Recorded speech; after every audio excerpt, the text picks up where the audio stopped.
এখানে ফ্ল্যাগটি ছিল অনেকটা বড় এবং হাইটটাও ছিল অনেক উঁচু।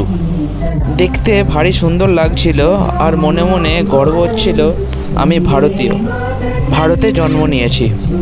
আমি মনে করি এই দিনটি প্রত্যেকটি ভারতীয়র যথাযথভাবে পালন করা উচিত। পতাকা উত্তোলন করতে করতে মনে হচ্ছিল ধনধান্যে পুষ্পে ভরা আমাদের এই বসুন্ধরা, তাহার মাঝে আছে দেশ এক সকল দেশের সেরা। পতাকা উত্তোলনের পর শুরু হলো জাতীয় সঙ্গীত। আর এই জাতীয় সঙ্গীত যখনই আমি গাই তখনই আমার গায়ের লোম খাড়া হয়ে যায়।